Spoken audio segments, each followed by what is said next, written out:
নতুন নির্বাচন কমিশন গঠনে ৩ শতাধিক নাম জমা পড়েছে সার্চ কমিটিতে। এক ধরনের বোঝাপড়ার মাধ্যমেই নাম দিয়েছে স্বৈরাচার বিরোধী রাজনৈতিক দলগুলো। গুরুত্ব পেয়েছেন সাবেক আমলা, বিচারক, সুশীল সমাজের প্রতিনিধি ও সেনা কর্মকর্তা। নাম প্রস্তাবের ক্ষেত্রে শুধু সততা, নিরপেক্ষতা নয়, বরং বলিষ্ঠ ব্যক্তিত্বকে অগ্রাধিকার দেওয়ার কথা জানান দলগুলোর নেতারা। সাইফুল রিপনের প্রতিবেদন। ত্রয়োদশ জাতীয় সংসদ নির্বাচনের রোডম্যাপ চূড়ান্ত না হলেও নির্বাচন ব্যবস্থা সংস্কারের অংশ হিসেবে ইসি পুনর্গঠনের উদ্যোগ নিয়েছে অন্তর্বর্তী সরকার। গেল 3টি জাতীয় নির্বাচনে দলকানা কর্মকাণ্ড, সুষ্ঠু ভোট আয়োজনে অক্ষমতা, অব্যবস্থাপনা সহ নানা ইস্যুতে সাংবিধানিক প্রতিষ্ঠানটির গ্রহণযোগ্যতা এখন তলানিতে।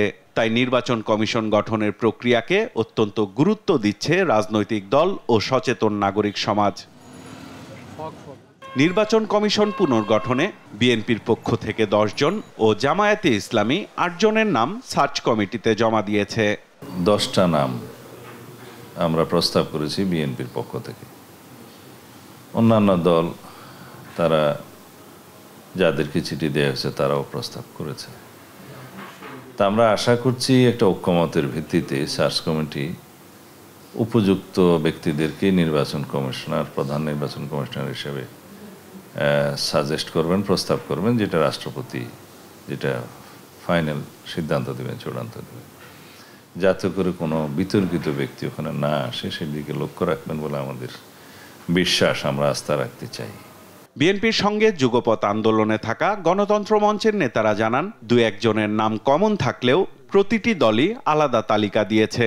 সার্চ কমিটিতে জমা হওয়া তালিকায় আছেন সাবেক আমলা শফিকুল ইসলাম, এএমএম নাসির উদ্দিন, আবু আলম শহীদ খান, মহিবুল হক, ডক্টর মোহাম্মদ জকরিয়া ছাড়াও সাবেক সেনা কর্মকর্তা, বিচারপতি। এরকম নির্বাচন কমিশন আমরা মনে করি হওয়া দরকার, যারা যদি মনে হয় যে অন্তর্বর্তী সরকার কোনো ব্যাপারে তারা একটু অপ্রয়োজনীয় তারা একটু প্রভাব বিস্তার করবার চেষ্টা করছে, তো তাদেরকেও তারা চ্যালেঞ্জ করতে পারেন। এরকম মেরুদণ্ড সম্পন্ন নির্বাচন কমিশন হওয়া দরকার। 21 নভেম্বরের মধ্যে 10 জনের নাম চূড়ান্ত করে রাষ্ট্রপতির কাছে জমা দেবে সার্চ কমিটি। নতুন কমিশনের জন্য যাদের নাম আলোচনায় আছে তাদের গ্রহণযোগ্যতা নিয়ে গণশুনানির দাবি উঠলেও তা বিদ্যমান আইনে সম্ভব নয় বলে মনে করেন বিএনপির স্থায়ী কমিটির সদস্য সালাউদ্দিন আহমেদ। সার্চ কমিটি সংক্রান্ত এই নির্বাচন কমিশন গঠন সংক্রান্ত 2022 সালের যে আইনটা, সেই আইনটা ত্রুটিপূর্ণ। সেটা স্থগিত করে ঐক্যমতের ভিত্তিতে নির্বাচন কমিশন গঠন করা যেতে পারত। সেই ক্ষেত্রে গণশুনানির বিষয়টা সামনে আসতে পারত। এখন তো আইনি প্রক্রিয়ার মধ্যেই গিয়েছে সরকার। সার্চ কমিটির মধ্য দিয়ে বিভিন্ন স্টেক হোল্ডার, পলিটিক্যাল পার্টিস এবং অন্যান্য কর্নার থেকে নাম আহ্বান করেছেন। সেই নামগুলো থেকে ওনারা যাচাই বাছাই করে তারপরে আইনি প্রক্রিয়ার মধ্য দিয়ে রাষ্ট্রপতির মাধ্যমে সেটা চূড়ান্ত হবে। এখানে গণশুনানির বিষয়টা তো স্থান পাওয়ার কথা না।